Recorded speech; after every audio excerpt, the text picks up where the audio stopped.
Capítulo 6. Los hombres débiles tienen sueños, los fuertes voluntad. Kenzaburo y Seizo cabalgaron durante toda la noche y gran parte del día, sin detenerse siquiera para comer los rábanos encurtidos y las bolas de arroz que les habían preparado en el monasterio de Kakuenji. Engullieron la comida a lomos de Natsu y se refrescaron la garganta con el agua que transportaban en cañas de bambú, todo con el fin de llegar antes del anochecer, y una pequeña posada de Kenzaburo recordaba junto a un cruce de caminos cercano a Ino. El paisaje había cambiado. Dejaron atrás los bosques de cedros y sus opresivas veredas para recorrer un desahogado camino de lindaba, a un lado con una puntiaguda arboleda de pinos y al otro con campos de cultivo que se extendía más allá del horizonte. Seizo agradeció aquel cielo diáfano donde la vista podía perderse y se distrajo imaginando la campiña como una inmensa colcha tendida sobre las colinas. La formaban retazos de trigo dorado, parches de profundo verde de las remolacheras y húmedos reflejos de viejos arrozales. Sobre ese campo inalcanzable se deslizan inmensas sombras que, como dedos lánguidos, acariciaban cada una de las texturas y recovecos del valle.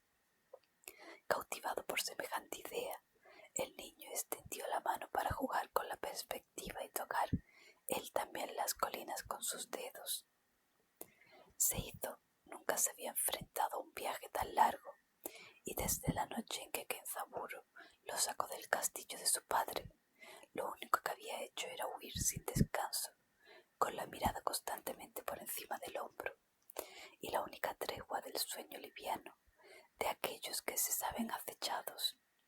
Sin embargo, tras abandonar el templo Kakuenji, habían percibido un cambio en la actitud de su protector. No podía decir que se encontrara relajado, pero sus hombros ya no parecían tan rígidos. Hablaba con más frecuencia y no llevaba siempre la mano apoyada en la empuñadura de su espada. Esto hizo pensar a Seizo que lo peor había quedado atrás y por fin se permitió disfrutar del viaje. Se esforzó por no pensar en su padre y en su hermano, y en ignorar el dolor que le producía la piel descarnada de los músculos entumecidos por la larga cabalgada, y se dejó llevar por aquellos evocadores paisajes que él creía tan lejos de su hogar. Sumido en su ensoñación, a Seizo le llamaba la atención cualquier detalle desconocido para él. Un pequeño jizo de piedra sentado al borde del camino, un melancólico espantapájaros sobre el que descansaban cuervos de mirada indiferente. Lejos, en la distancia, una bandada de pájaros que volaban sobre los campos de trigo, cambiando de dirección y formación cada poco tiempo. Todo ello formaban parte de un relato que a Seizo nunca le habían contado. Kenzaburo, sin embargo, estaba lejos de dejarse llevar por el bucólico entorno. Su mente volvía una y otra vez a su encuentro con Kosei, el sacerdote, al que consideraba taimado y sibilino. Le habían desvelado sin tapujos su apoyo a las tropas daimyo Gendo Sugawara. Sin embargo, el bonzo parecía considerarse inocente de las consecuencias de sus actos, pues, según él, todo lo sucedido había sido inevitable. El veterano guerrero se preguntó si eso podía ser cierto. Sus exigencias iban más allá de lo razonable. Habían reflexionado sobre ello las últimas horas. Quizás la visión de la vida de un samurái y la de un monje diferían tanto que lo que para uno era deslealtad intolerable, para el otro no era más que dejarse arrasar por un destino inexorable. Para Kosei seguía antojándosele demasiado retorcido para su gusto. Le costaba creer que su confesión respondiera a la mera ingenuidad de pensar que el samurái comprendería su proceder. Quizás el bonzo había calculado que, reconociendo sus actos abiertamente ante el propio Arima, exponiéndose por un instante al filo de su ira, el viejo general lo eximiría de sospechas más graves, como haber conspirado con los Sugawara para propiciar la caída de su señor. Al fin y al cabo, se dijo que en Zaburo habría sido mucho peor callarlo todo y que yo lo hubiera descubierto por mis propios medios. Eso lo haría parecer como un traidor irredimible. Entonces recordó una frase que aquella Maqueda solía repetirle cuando, hastiado, regresaban de tratar asuntos diplomáticos en otros feudos. Algunos creen que una pequeña dosis de verdad puede diluir el sabor de una gran mentira. Así hablaba su señor de la política entre clanes, en un arte que Kenzaburo siempre había considerado ladino y traicionero, una senda retorcida si se comparaba con el recto camino de la espada. De cualquier modo, tales divagaciones eran fútiles, ya que, con el tiempo, descubriría cuál había sido el papel de Kosei en los acontecimientos de los días anteriores, y entonces la verdad arrojaría un veredicto. Mientras tanto, su principal objetivo era poner a Seizo a salvo de nuevas traiciones. Kenzaburo abandonó sus elucubraciones y, bajo la mirada hasta el chiquillo sentado delante de él, con la vista perdida en el horizonte, viajaban vistiendo los kimonos cortos y las sandalias de caña trenzada que los monjes les habían facilitado. Aquellas ropas, junto con los atillos de madera que habían cargado sobre la grupa de la yegua, debían hacerles parecer vendedores de leña, o al menos eso quería pensar Kenzaburo, que dudaba de que su mascarada fuera capaz de engañar a un hombre observador. Aún así, mantenía la esperanza de que la humillación de vestir como un vulgar labriego les permitiera llegar a Matsue sin imprevistos. Al cabo de un buen rato, divisaron lo que Kenzaburo estaba guardando, una posada enclavada junto a un cruce de caminos, cuyos concurridos alrededores hervían de viajeros que iban y venían, bebían sake, reían a carcajadas, abrevaban sus bueyes o vaciaban sus carretas. El caserón parecía perdido entre los campos de cultivo, pero en realidad se encontraba en medio de una importante ruta comercial que bordeaba el lago Shingi y conectaba con la costa. No había poblaciones cercanas, así que para cualquiera que viajara entre la región de Shinji y el mar, aquella posada era la única alternativa si no quería dormir al raso. A pesar de la distancia, los ruidos bulliciosos parroquianos les llegaban arrastrados por el viento, y Kenzaburo le indicó a Seizo que desmontara para llevar a Natsu de las riendas. Solían hacerlo así cuando llegaban a zonas pobladas o recorrían caminos transitados, con la esperanza de que la yegua pareciera un mero animal de carga usado para transportar la leña de una población a otra mientras la vendían. El veterano samurái era muy consciente, no obstante, de que pasar allí la noche suponía un riesgo, pero no podía mantener a Seizo embarcado en una constante huida. Necesitaban descansar, también él, y si todo marchaba según lo previsto, al día siguiente atravesarían el monte Hongu y al anochecer estarían en Matsue. Cuando ya estaban próximos a la posada, Kenzaburo se dirigió a Seizo. No hable ni mire a nadie a la cara, y mucho menos a un samurái. ¿Por qué?, preguntó curioso el niño. Los heimin no pueden dirigirse a un samurái, ni siquiera mirarlo. Podrían tomárselo como una ofensa. Seizo asintió. Comprendía perfectamente que durante aquel viaje no eran más que meros vendedores ambulantes. ¿Comeremos aquí?, preguntó al fin, desvelando su verdadera preocupación. No se había quejado ni una vez, pero desde que abandonaron el templo solo había comido vegetales encurtidos y arroz, y aunque esto había supuesto una sustancial mejora respecto a su dieta de setas y bayas silvestres, le había encantado comer tofu, sopa de miso y algo de soba. Incluso se permitió soñar con algún pastelito de harina.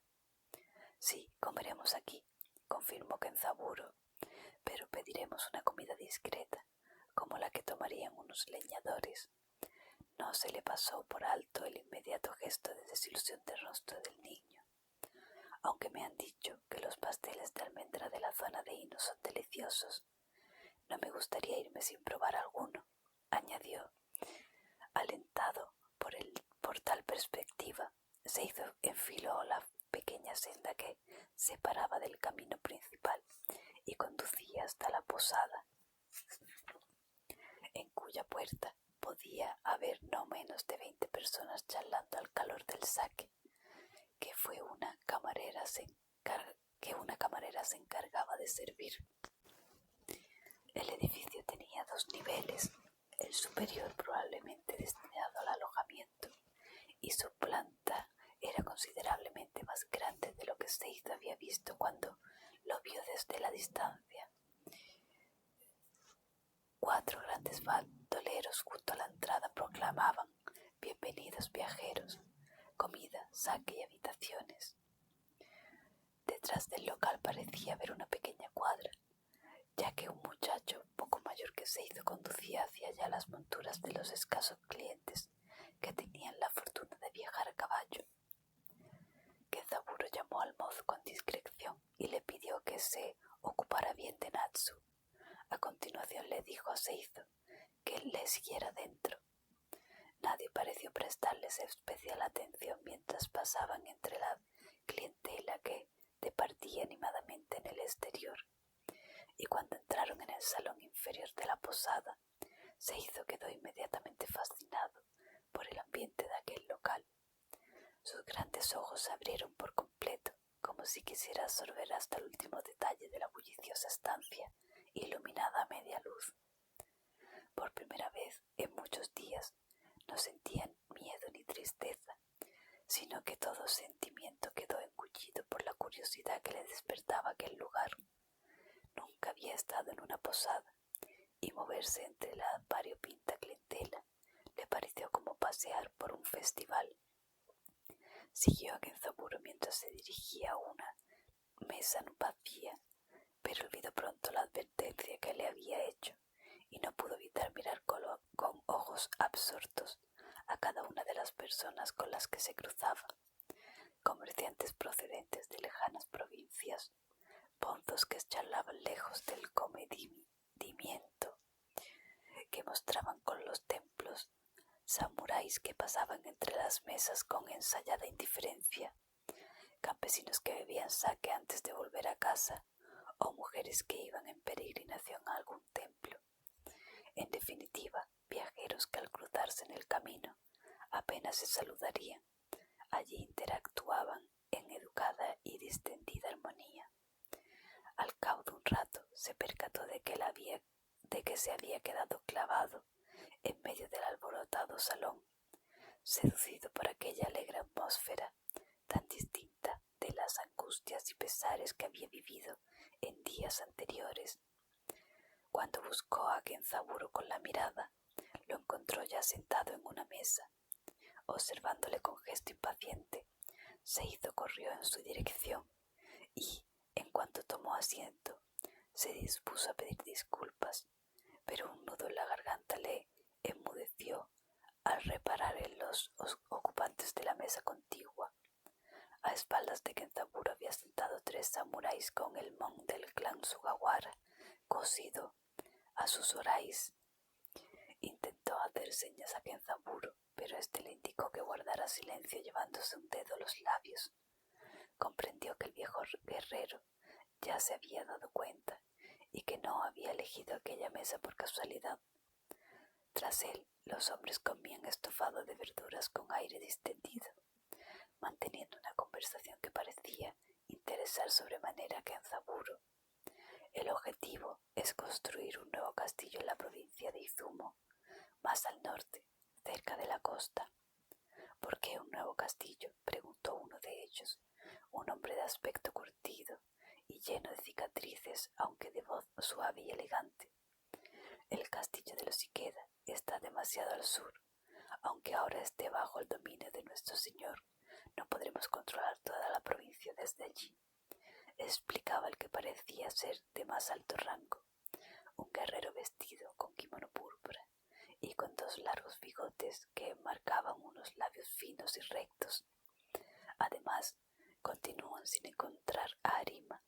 El general Takeuchi teme que huya al norte y desde allí organiza un pequeño ejército de samuráis fugitivos y soldados Ashigarus. El tercer hombre, sentado en la mesa, de robustos brazos y mentón cuadrado, prorrumpió en carcajadas. Si ese loco cree que todavía estamos en las guerras Onin, que se atreva a bajar al sur con un ejército de Ashigarus. Le aplastaremos antes de que lleguen a Izumo. Casi todas las tropas de Akiyama Ikeda se concentraban en el sur, cerca de su castillo, dijo, y el de aspecto más enjuto mientras se rascaba una cicatriz aún reciente. Si Arima pretende atacarnos desde el norte con un ejército de campesinos, nos quitará una preocupación. Sería un auténtico suicidio, pero quizás le considere una buena manera de inmolarse por su señor. No sé, masculló el oficial. Por lo que tengo entendido, Arima no es de los que se sacrifica por una causa perdida. Puede que busque apoyos en los otros feudos. Todo el oeste está pendiente de lo que haga Oda Nobunaga.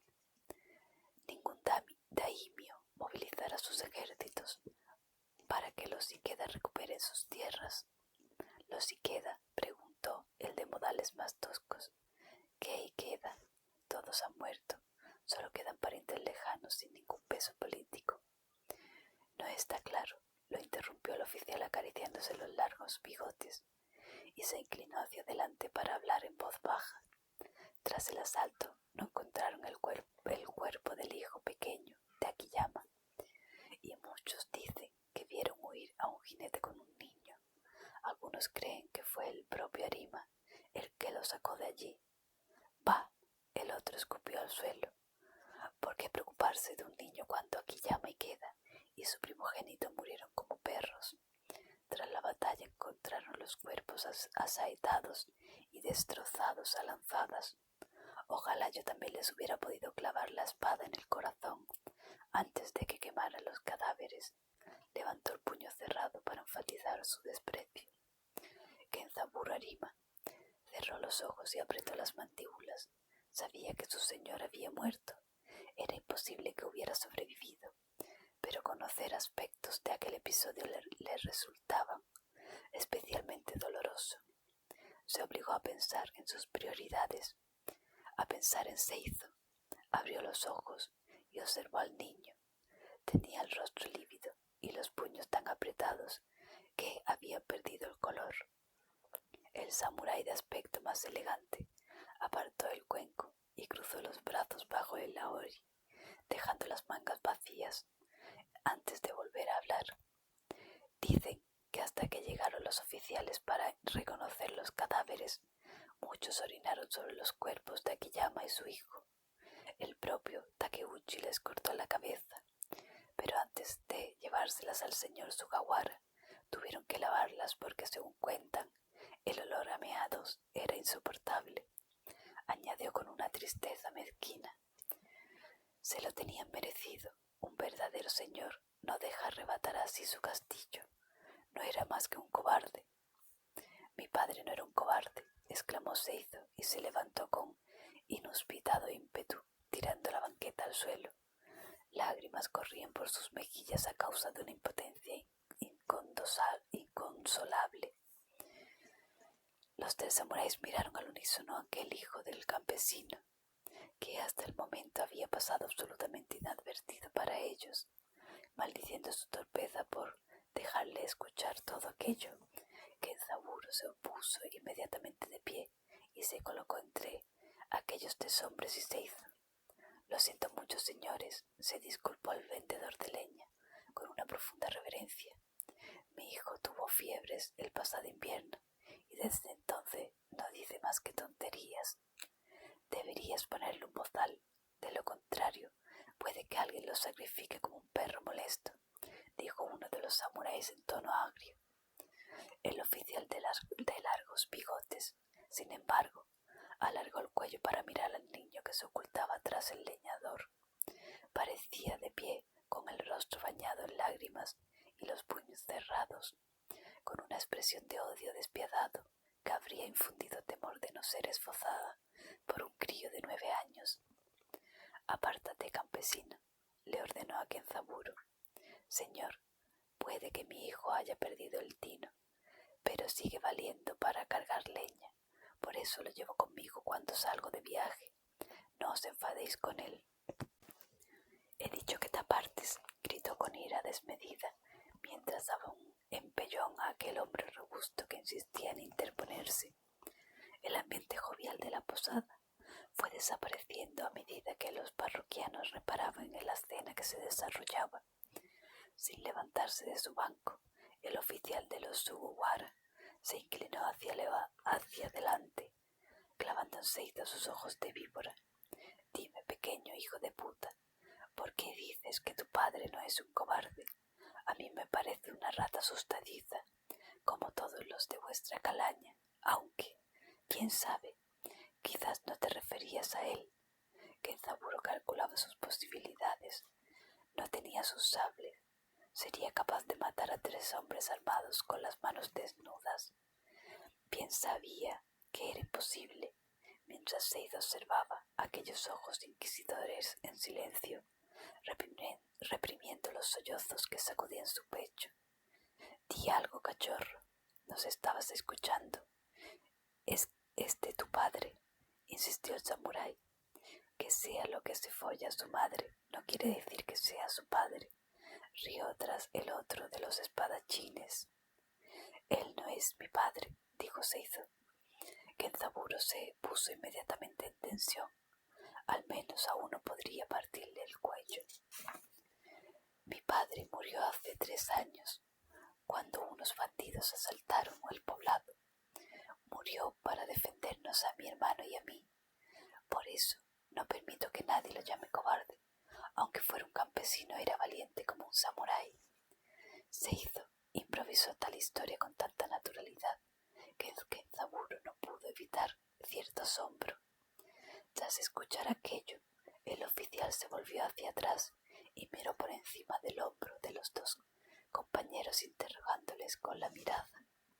El de aspecto enjuto se encogió de hombros y le hizo un gesto con la mano, dándole a entender que estaba perdiendo el tiempo.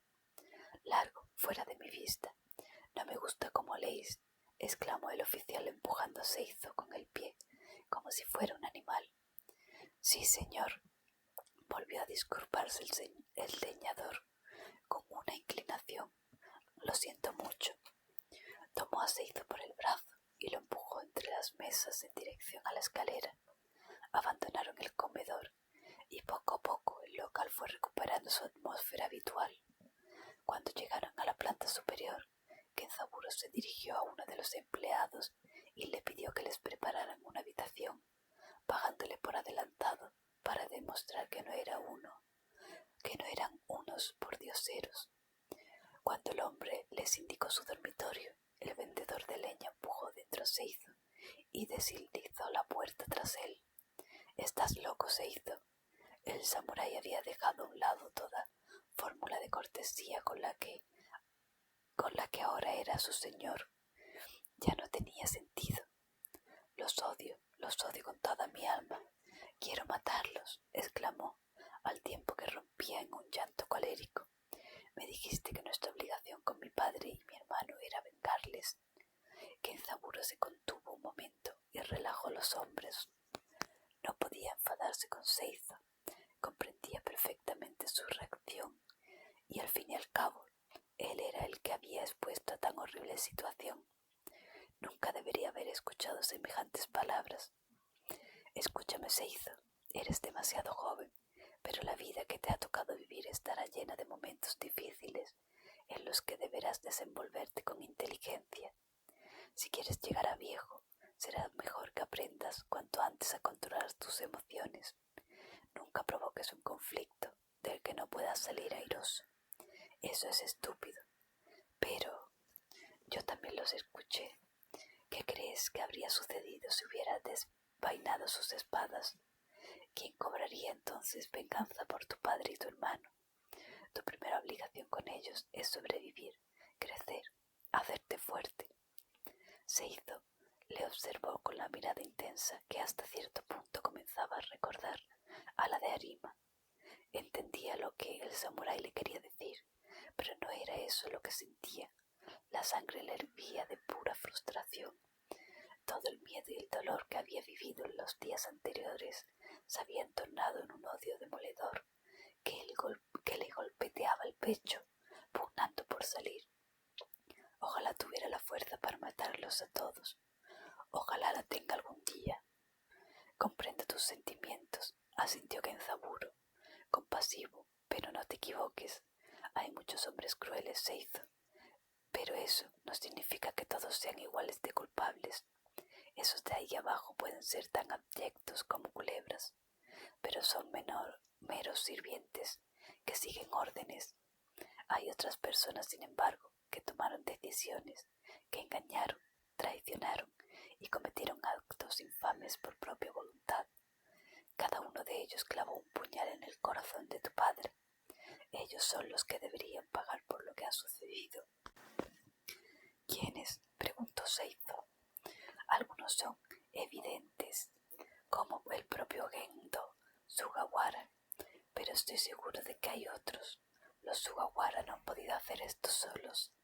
Descubriré quién les ha ayudado, qué mano les ha indicado el camino y les ha abierto las puertas de nuestra casa. Entonces debemos ser pacientes como los pájaros que aguardan la llegada del verano. Kenzaburo observó a Seizo, extrañado por aquellas palabras. Imaginaba que se las había inculcado el Karo de la familia Ikeda, un viejo amante del confucianismo, que se había encargado de la formación del hijo menor del clan. La mayor parte de la educación militar la había recibido el primogénito, que, en circunstancias normales, debería haber sucedido a su padre llegado el día. La paciencia es una gran virtud, dijo Kenzaburo, pero un samurái no sueña como los pájaros, no se limita a esperar que las cosas sucedan. Los hombres débiles tienen sueños, Seizo. Los fuertes tienen voluntad. El largo suspiro del acero, al ser afilado, despertó a Seizo, tumbado sobre el tatami y cubierto por una manta. Aguardó a que la piedra volviera a lamer el filo, y cuando el siseo metálico volvió a reverberar en sus oídos, supo que estaba irremisiblemente despierto. Entonces sintió el vértigo de tener que hacer frente a otra jornada de viaje, pues aquella noche apenas había podido mantener el sueño superficial, acosado por extrañas pesadillas y un pertinaz dolor que, de pura extenuación, parecía clavarle cristales en brazos y piernas. Sin moverse abrió los ojos poco a poco y vio a Kenzaburo sentado contra la pared, justo enfrente de la puerta que daba al pasillo, con los ojos cubiertos de sombras que oscilaban alimentadas por una lámpara de aceite. Había desmontado la empuñadura de su katana y estaba entregado al íntimo ritual de afilar sus armas, lo que hizo temer a Seizo que hubiera previsto la necesidad de usarlas. La luz fluía como líquido espeso sobre el acero, mientras que Kenzaburo, sujetando la hoja por la espiga desnuda, deslizaba una piedra a lo largo del filo una y otra vez, hasta que éste recuperó su letal perfil. Entonces guardó la piedra en un estuche de cuero y, con la misma mano, extrajo un pequeño frasco que abrió con los dientes, vertió algunas gotas sobre la hoja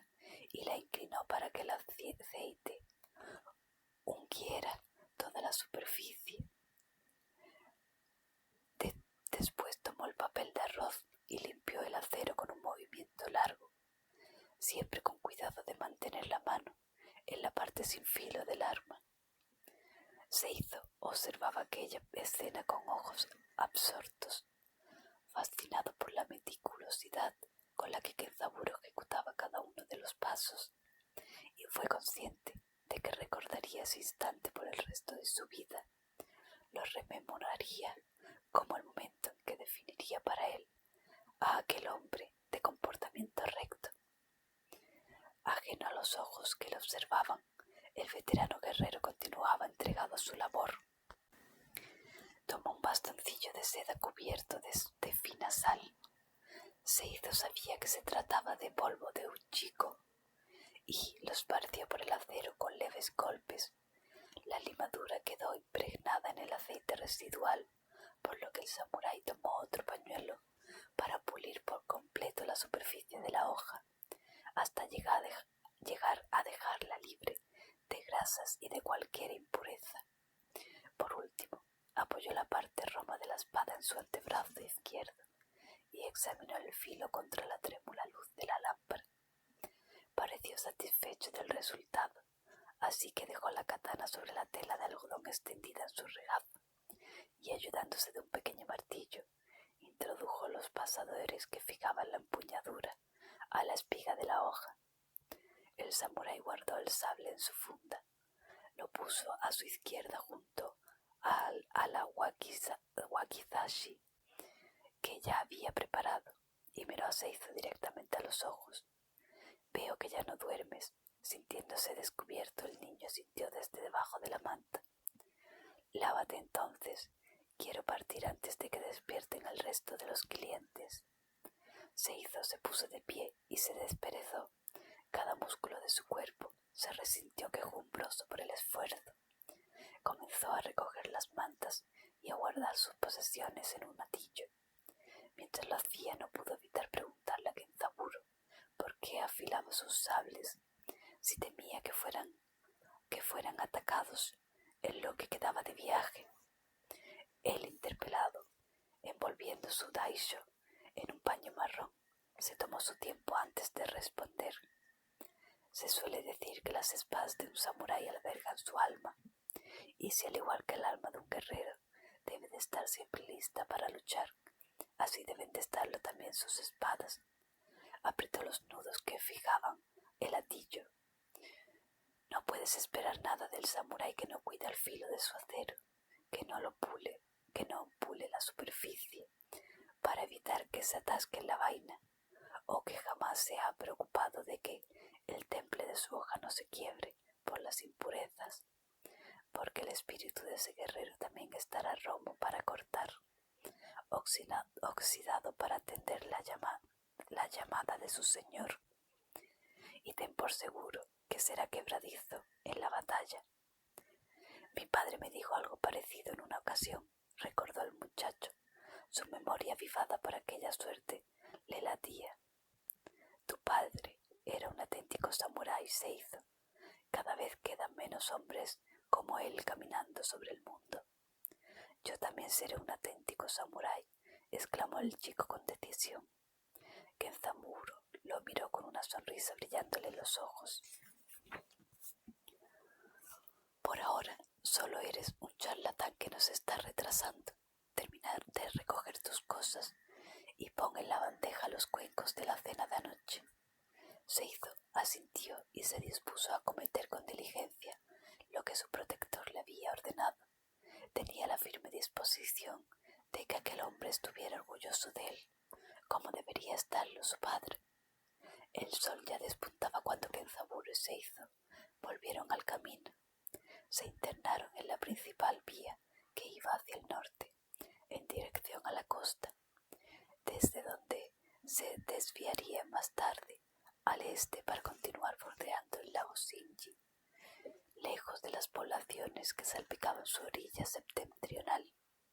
Iba a pie y Natsu le seguía conducida por las riendas, en ese empeño por mantener su apariencia de vendedores ambulantes, al menos hasta que se alejaran de las zonas pobladas. El camino se distanció paulatinamente de los campos de cultivo para adentrarse en una zona de montes boscosos con árboles que descendían por las laderas hasta la misma orilla de la senda. El día había amanecido soleado y la tibia luz resbalaba entre las hojas de los árboles, cálida, agradable, proyectando un brillante tapiz ante sus pasos que se movía al compás de las ramas medidas por el viento. Sentía sus corazones extrañamente aliviados por un inesperado optimismo, el que solo la perspectiva de un nuevo comienzo es capaz de insuflar en los viajeros. Así que, llevados por ese sentimiento, tuvieron la sensación de que lo peor había pasado. Seizo comía con fruición una bola de arroz, con los granos quedándose pegados en sus mejillas, cuando sintió como que Kenzaburo lo envolvía con su cuerpo y rodaban por el suelo. En la confusión del momento escuchó relinchar una yegua y observó cómo el desayuno salía despedido de su mano para caer al suelo, quedando desparramado como una bola de nieve que ha errado el tiro. Poco más allá, Natsu corcoveaba presa de la confusión, con una flecha enterrada en sus cuartos delanteros. La sangre manaba bombeada por el poderoso corazón del animal, que sufría intentando ponerse en pie una y otra vez.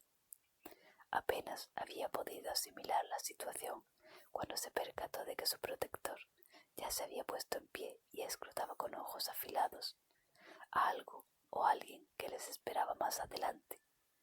Tendido boca arriba y aún sin aliento por el impacto, Seizo se incorporó sobre el codo y pudo observar a los samuráis que salían de entre los árboles que flanqueaban la vereda. Les cortaba el paso y empuñaban sus espadas.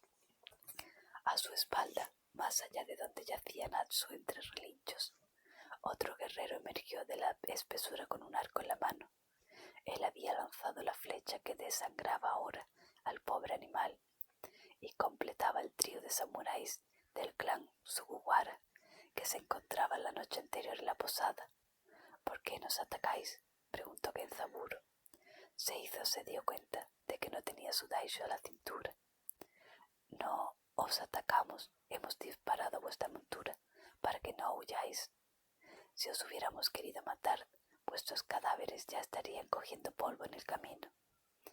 El que así hablaba era el samurái vestido de púrpura, el oficial que había interrogado a Seizo la noche antes. Solo era un animal de carga.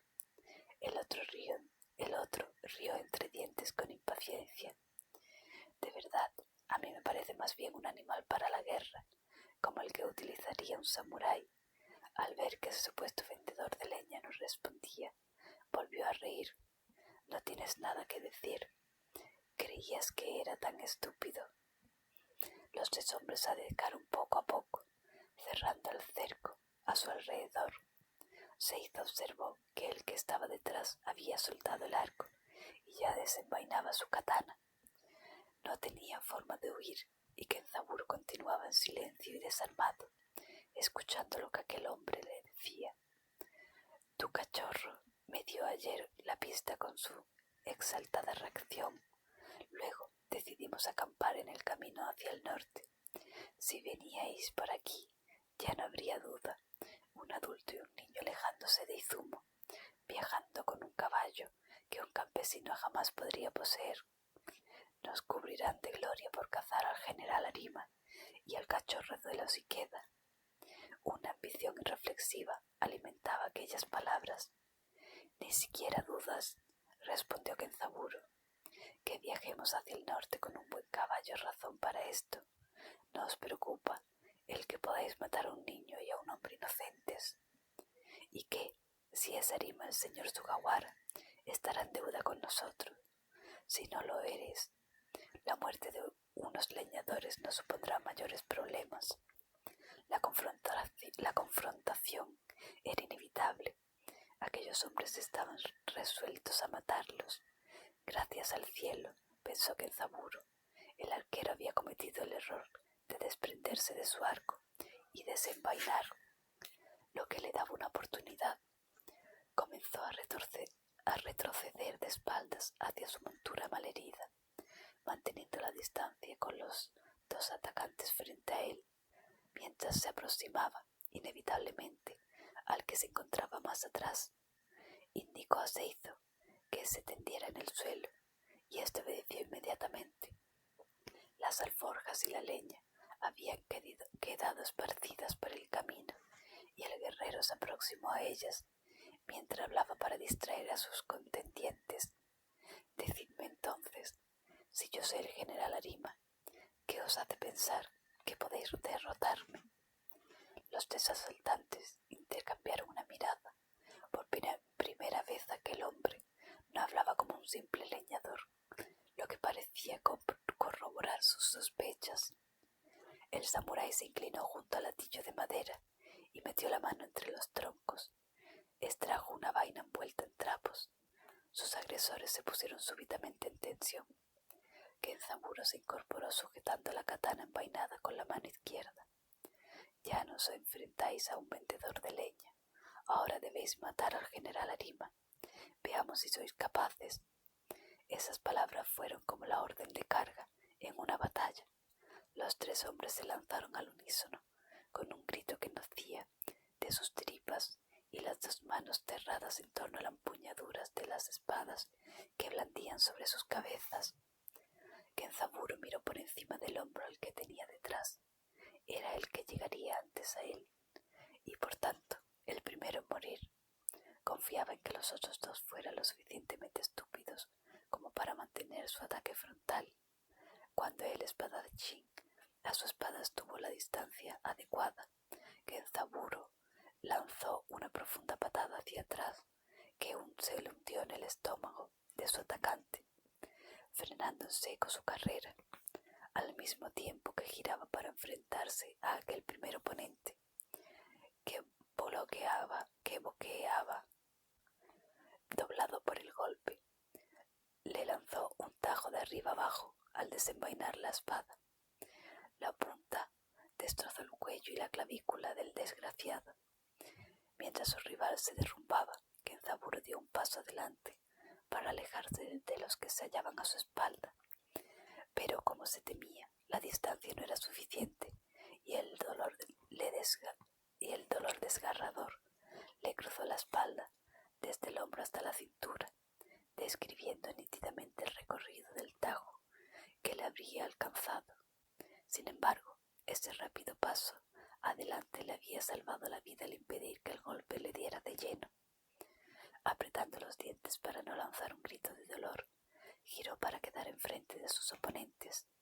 Apenas tuvo tiempo de protegerse la cabeza con una defensa alta, pues el tercer espadachín, el oficial que comandaba aquella emboscada, más propia de bandidos que de samuráis, pretendía darle el golpe de gracia, hendiéndole el cráneo.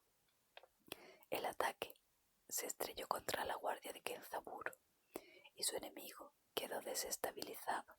Antes de que pudiera reaccionar, el veterano samurái trazó un amplio semicírculo que cercenó la rodilla de su rival, mientras el asaltante caía sobre la articulación quebrada. Kenzaburo lanzó un segundo tajo que le abrió el pecho. Entonces, como si la espalda le corriera aceite hirviendo, el general de los Ikeda se incorporó y se enfrentó al último atacante que quedaba en pie, el que había conseguido infligirle tan dolorosa herida. El esbirro de los Sugawara no había mostrado la pericia suficiente para que su ataque fuera letal, y ahora debía enfrentarse a un rival cuyos embates, si eran definitivos, una máxima que el experimentado guerrero llevaba hasta las últimas consecuencias, ya que solo así lograba la eficacia de movimientos que le permitiría enfrentarse a varios rivales a la vez. Cada golpe de Kenzaburo era el presagio de algo inevitable, y con dicha convicción sometía a sus rivales incluso antes de que comenzara el auténtico combate. Los empequeñecía hasta el punto de convertirlos en meras comparsas de su breve y brutal danza. En ese punto, sus ojos eran una promesa de muerte que hizo retroceder con lentitud a su acobardado oponente. Lo recordaba del día anterior. Era el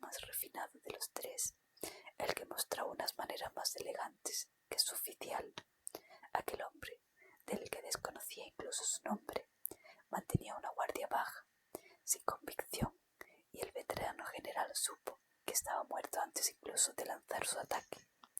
Su rival debió pensar lo mismo, ya que no tuvo reparos en darle la espalda para huir hacia los árboles. Kenzaburo lo persiguió con la determinación de un depredador, hasta alcanzarlo con un tajo que le quebró la espalda. Su presa cayó de rodillas, y en cuanto la cabeza golpeó el suelo, el veterano guerrero le clavó la punta de la espada en la nuca, poniendo fin a su vida. Tras recuperar el aliento por un instante, el samurái se volvió hacia Seizo y le preguntó cómo se encontraba. Éste asintió mudo, con los ojos desbordados por las lágrimas, y Kenzaburo debió lamentar que el niño hubiera presenciado una escena tan cruenta. Aunque su vida estaría llena de violencia, había acumulado en pocos días demasiados pesares y tribulaciones. El guerrero recogió del suelo la funda de su espada y limpió la hoja con un golpe seco de muñeca. El acero escupió la sangre y roció el camino, dejando un reguero de tierra apelmazada. ¿Por qué lo has matado?, preguntó Seizo, observando las gotas ocres que se diluían en la tierra. Kenzaburo se volvió hacia él y tras enfundar el arma, respondió con sencillez: para sobrevivir, ellos también querían matarnos. Pero el último no, intentó huir, y tú lo mataste. Anoche creí entender que querías matarlos a todos. La mirada del samurái era tan fría como sus palabras. Seizo era incapaz de articular sonido alguno, y Kenzaburo se sintió culpable por su dureza. Seizo, si no hubiera alcanzado a ese hombre, él nos habría encontrado dentro de 1 o 2 días y vendría con muchos otros. Entonces no habríamos tenido ninguna posibilidad de sobrevivir. Al ver que su joven señor no le respondía, Kenzaburo prefirió no insistir. Caminó hacia uno de los atacantes y se agachó junto al cadáver. Tomó la espada caída de su enemigo y se dirigió junto a Natsu, que yacía tumbada a un lado, respirando entre estertores por el esfuerzo de intentar apoyarse sobre su pierna atravesada. Seizo lo seguía con la mirada, observando con el corazón encogido los pasos de su protector, pues sabía perfectamente lo que iba a hacer. Tras acariciar a la yegua y susurrarle palabras tranquilizadoras al oído, Kenzaburo se incorporó, separó las piernas para asentar su